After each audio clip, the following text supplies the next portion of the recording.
Christene Marie, and I am so happy to be chatting with you January 2nd, the second day of 2026. I had a moment yesterday where I was looking for A Course in Miracles on YouTube. I was looking for someone who was just reading it because I was driving and I wanted to listen to the text. And it was very hard to find. And I'm sure if I dug, I could have found one that I really loved in terms of the voice and presentation. But what I decided to do yesterday was to help me stay accountable and to help me maintain my rhythm of going through A Course in Miracles every single day. Because last year I started doing it. I think I got 60 to 90 days in of doing it regularly, and then I stopped. So since I've been going live every day for, gosh, I think 195 days now, I've proven to myself that I can maintain daily habits. And so what I want to do is add in a second part of the Knowing Show, which is this conversation. And honestly, the goal of it is for me to do this for myself. But I figured if I'm doing it for myself, I might as well offer it for anyone who might find it beneficial, who's driving, or frankly could use a little extra incentive of doing A Course in Miracles and just a daily study, a daily reading of something that's meaningful along with someone else. So with that, I have my physical Course in Miracles, but it is not with me. So I have it on my phone. Yesterday's lesson that we talked about was the concept, this means nothing. This doesn't mean anything. And let me even just go back and read it officially for what it was yesterday, because what the lesson did was that you were supposed to identify, like look at different things in the room. So like this water bottle, it doesn't mean anything. So it says nothing I see means anything. So this water bottle that I see means nothing, doesn't mean anything. And then you go through even to the point of people. This person doesn't mean anything.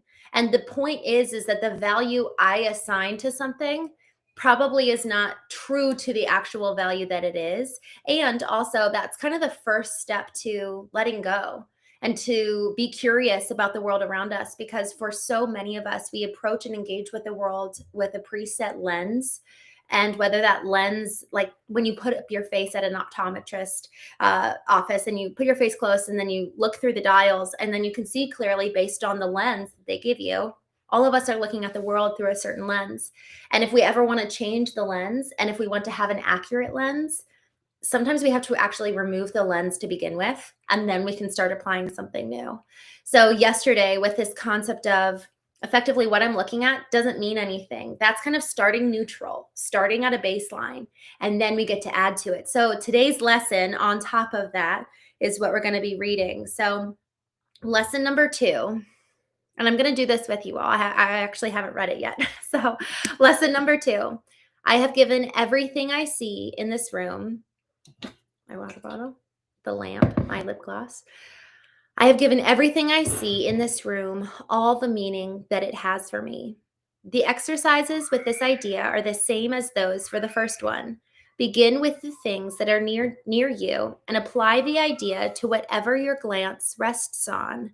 Then increase the range outward. Turn your head so that you can include whatever is on either side. If possible, turn around and apply the idea to what was behind you. Remain as indiscriminate as possible in selecting subjects for its application. Do not concentrate on anything in particular, and do not attempt to include everything you see in a given area, or you will introduce strain.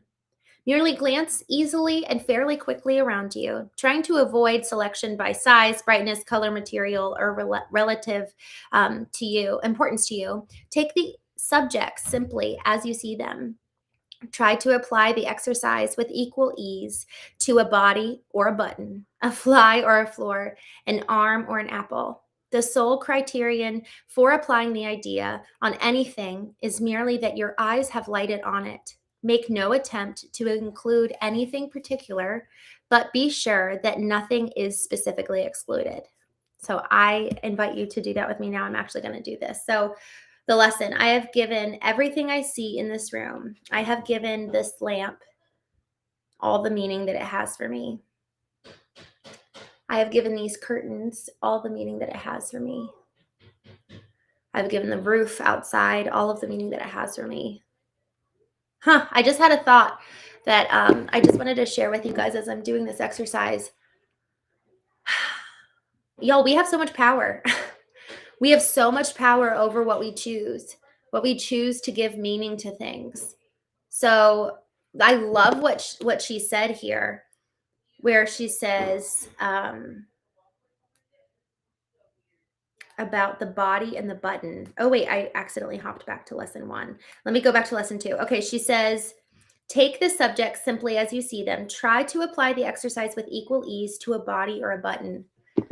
This is so fascinating because as I literally just looked at the roof outside and said, I've applied this meaning to the roof, it's just wild. Like we get to choose the meaning we assign to a person, to a thing, whether it's an inanimate object or a live person. We get to choose the value we assign. And so then the question becomes, am I choosing well? Am I choosing with intention? Am I actually living awake?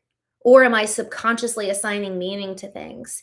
And so, man, part of the value of this exercise in just recognizing, okay, I'm assigning meaning to this picture here. It's bringing our subconscious mind and how we engage with the world because we live on autopilot for so much of the time. We wake up, we get dressed. So many of us, we reach for our phones, we go downstairs, turn on the coffee pot, we get a glass of water, we go to the bathroom, we maybe do a workout. We live on default and we actually don't live with intention, thinking about the meaning that we're assigning things. So I really want to take this charge for me as I move through the day, as I assign meaning to something, just being curious about it. Again, not assigning a right or a wrong to it, but like, oh, that's interesting. I didn't know that I held this meaning with um, my little lipstick. And for whatsoever I did not assign any meaning to it, I think that there's just a good moment to just pause and just notice. The very first step of being emotionally intelligent is to become aware. The definition of emotional intelligence is to become aware of, understand, and to possess the ability to convey one's own emotions and then engage with interpersonal relationships with wisdom and with empathy.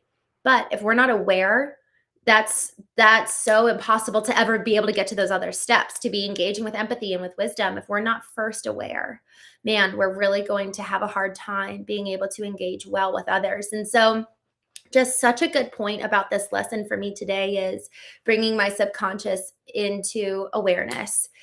That's just the first step. And I think for me, that's the biggest takeaway for today. So, with that, thank you so much for joining me. I will be on to do the real official Knowing show later today. So, I hope you'll join me. But in the meantime, happy January 2nd. And I would just encourage you to ask yourself this question a couple times today.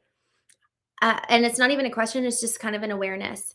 I have given everything I see, insert whatever it is, all the meaning that it has for me. So thank you so much for joining. Shaynail, thank you for coming here on YouTube. Thank you guys for jumping in, and I will see you tomorrow for as we move through A Course in Miracles. Tomorrow